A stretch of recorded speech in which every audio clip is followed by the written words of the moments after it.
Related to the Democrats taking control of the Senate, a lot of people keep asking me about this gun tax. Let me explain to you what my understanding of the gun tax as going to be proposed now that the Democrats control the Senate. My understanding, based on what is being floated right now, is that there will be a one-time tax of $200 per long barrel essential rifle or shotgun, and $200 per magazine that holds more than 10 rounds for handguns and for rifles and shotguns. Not that it matters for shotguns, but for rifles. There will be no tax on handguns, even though disproportionately in this country, gun violence comes from handguns.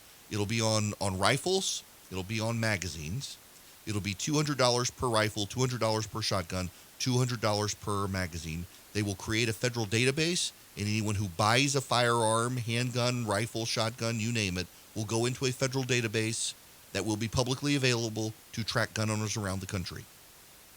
They will throw all of this, their plan is, in a reconciliation package to pay for Joe Biden's $1.9 trillion package of relief for coronavirus. It will not be an annual recurring fee. The last I heard was that they concluded judges would probably declare that unconstitutional because you do have a right to keep and bear arms. You can be taxed at a purchase of something, even if it's your right to buy it. They do not believe judges would hold it constitutional to have a recurring tax on your gun ownership. It will not be applied retroactively. It'll only be applied to new purchases. So if you already have guns, you're good. It's for future gun buying. Buy handguns with magazines that only hold 10 rounds, and you won't have to worry about it, but you will go into a federal database. Now, here's the catch.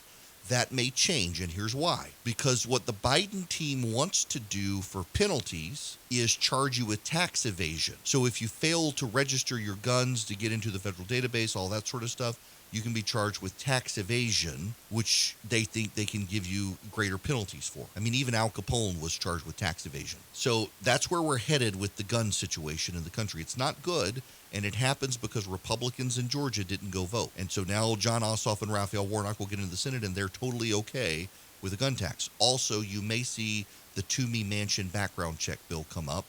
They may try to apply that and throw that into a reconciliation package that has gun control. So you'll get rid of what the Democrats call the gun show loophole. Essentially, if you buy guns at a gun show, you will be required to have background checks there. You'll have an expanded background check, all that sort of stuff. Toomey and Manchin both favor it. And there's rumors afoot now they will put this all into a reconciliation package. You can say it doesn't apply, but they'll tie it to the gun tax to make it apply so it gets past the Senate parliamentarian. This is speculation at this point. It's educated speculation from people in the Senate seeing what's happening and from those around Joe Biden who really want to advance gun control. Again, all speculation, but it's credible speculation from these people. Reconciliation is a Senate procedure where once a year you can advance a package that does not impact the debt or improves the debt situation in the country, and it's not subject to the filibuster. So Joe Biden can get rid of the president's tax cuts, he can add a gun tax, and he can do his spending package all through a reconciliation measure. They can balance the reconciliation measure with the gun tax and their ending of the tax cuts to make it work, make the math work out so it's deficit neutral so that it qualifies for reconciliation.